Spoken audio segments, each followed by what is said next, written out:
London, 1872. I have entered into the service of a new gentleman. It would seem he is a gambling man.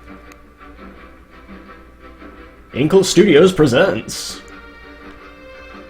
in association with Cape Guy. Directed by Jon Ingold and Joseph Humfrey. Script by Meg Jayanth? I'm not sure how to pronounce that. But hello everyone, this is the Kitsune Hawk, and it has been quite a while since I have been doing a Let's Play. So this is 80 Days. I talked about this in my top 10 games I played in 2015, and I decided to do something a little interesting with this Let's Play, as you're going to be seeing in just a bit. We need to get into the meat of the gameplay first, so let's wait until the globe slowly moves around, based on the novel by Jules Verne. Yes, this is an interactive version of the novel Around the World in 80 Days, as you will soon see. Alright, let's click on London.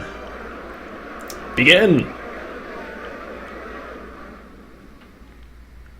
My master returned home from the Reform Club with a strange gleam in his eye. Passepartout. I have no idea how to pronounce that because I do not know any French.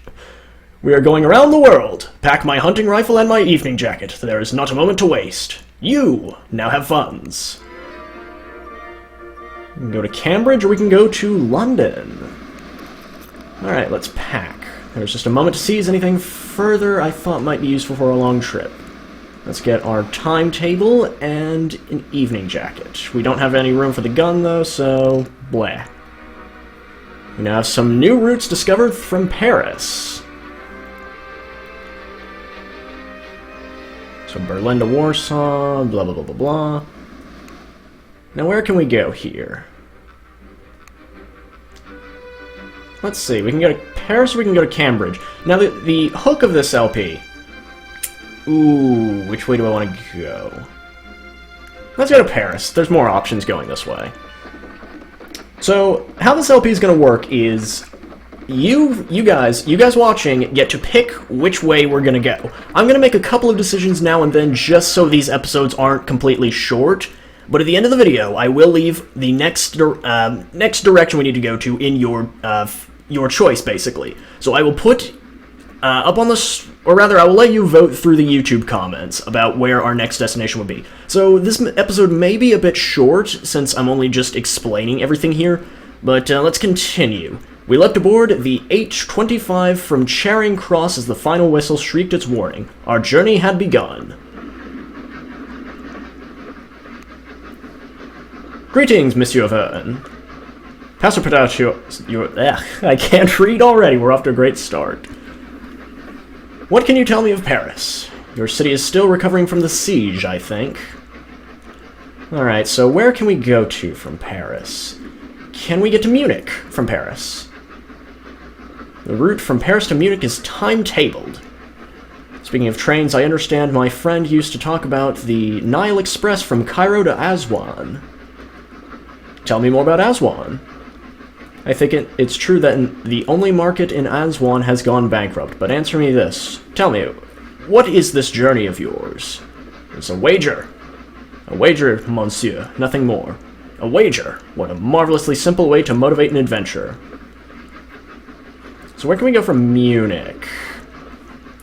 Did you know that Vienna can be reached from Munich by private car? Okay, so where can we go from Vienna? And they say that you can buy candles scented of rose in Vienna, extremely valuable in Saritsyn. I can't read Russian. Is that how I pronounce it? Have you heard that one can travel aboard the freight train from Saritsyn to Moscow?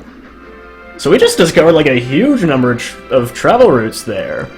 So Cairo to Luxor to Aswan, and Moscow all the way to Saritsyn and Astak. What was that? The Amphitrite Express rattled along narrow-gauge rails to Dover, where its fins extended and it plunged directly into the channel. Monsieur Fogg made no remark as the dark water pressed against our windows. I thought it so marvelous at the time, but how many marvels were still to come? So this is a rather slow trip to Paris, but we're gonna get there eventually. We splashed up onto the rails at I can't French, I'm not gonna say that. And closed the remaining miles to Paris. Not even gonna say that either. It seems, Monsieur Fogg said, the Orient Express is now open through the Alps to Venice.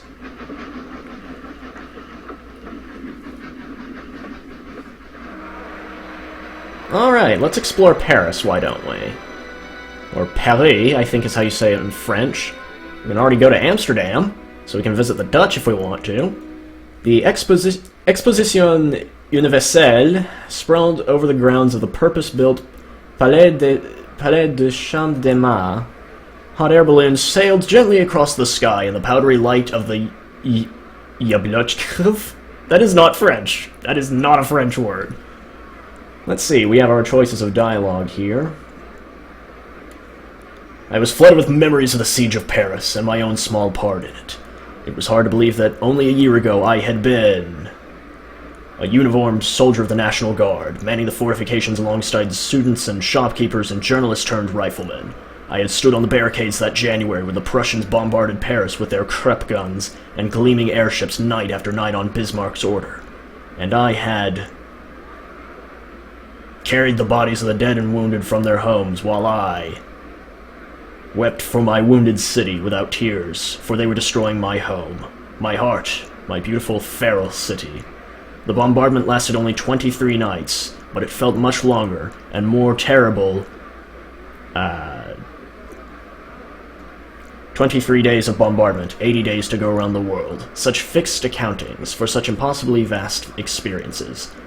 Back then, I had thought the siege would go on forever. Endless hungry and artillery-fired days. A terrible, starving stalemate which... Okay, this is a lot of text. We are going a little too far into our protagonist's backstory. I looked at the gleaming, peaceful streets of Paris and saw... Paris now and saw only war and siege. I scrubbed the smoke from the sky and left only the pink-tinged odor of the sun setting. I resurrected the Paris of my childhood, its gaily lit cafes and dark catacombs, its boulevards and gutters, its poets and radicals, its dark-eyed youths with whom I had danced and kissed on the banks of the Seine? I promised myself then that this is how I would remember Paris. It is how I remember my city even now. Okay, we can go to the market. We can buy something that's really valuable in Copenhagen. Do we have space? Oh, yes, we have space for it. I will buy that, just in case we end up in Copenhagen. But for now, our first route. Alright, vote in the comments. We have our choice of going to Amsterdam, going to Munich, going to Venice, or going to Nice. Or Nice, I'm not really sure how that's pronounced. So go and vote in the comments, people. I eagerly await to see what our first decision around the world will be. This is the Key today, signing out.